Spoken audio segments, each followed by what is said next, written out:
Wanted to make another quick update video. So I was talking to someone that works for a media organization, and they were like, why is no one covering what's happening with the banks right now and the repo market? And I was like, well, if you cover that, it's going to immediately cause a run on the banks, and it is going to cause a decline in the stock market. But here is the seriousness of what is happening right now that I explained to this individual. So as you have noticed, in 2 weeks, the banks have borrowed $50 billion in emergency liquidity that was not accessed anywhere near those levels last year. That right there is an indicator we have a serious issue.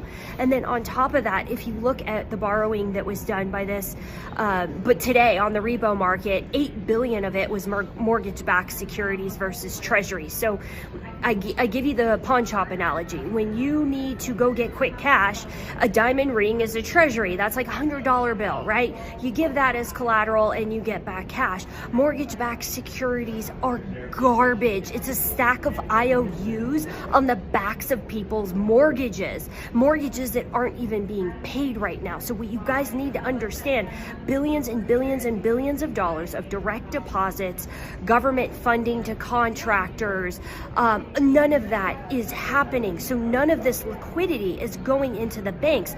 Worse yet, because a lot of individuals work for the government or work for the military, they cannot pay loans back. So they can't pay car loans, they can't pay credit cards, they can't pay mortgages. That's how banks get cash back. So if banks are not getting direct deposits from the government and no funding from any government source at this point in time, and they're not receiving paybacks on loans, and all that's happening is people are taking cash out. They're taking cash out of their various banks to cover rent, to cover mortgage, to cover car loans. That's why this November 1st date is so fucking dangerous, because car loans are due on the 1st, mortgages are due on the 1st, credit cards are due on the 1st. And so all the direct deposits that are not showing up from the federal government workers to contractors to any other agency that's not getting paid. I don't know about the military yet. I still don't know if they were able to come up with the $9 billion, but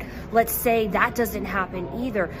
Now the banks are out billions and billions and billions of dollars, and they're not getting any loan repayments coming in. So what do I think's going to happen next week? And it clearly looks like the shutdown will go into next week. I think there might be very well a run on some of the smaller banks. I've heard reports, I don't know how true they are, but some individuals are having trouble, especially trying to get out large sums of cash.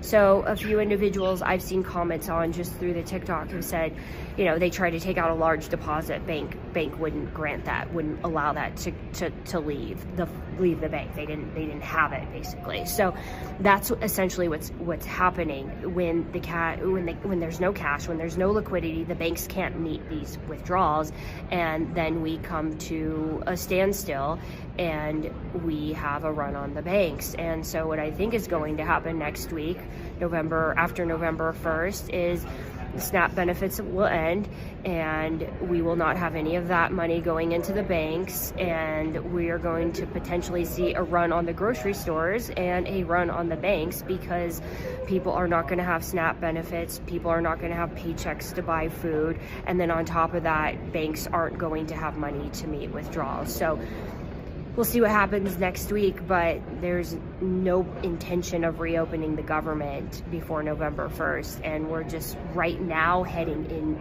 straight into The Big Short Part 2.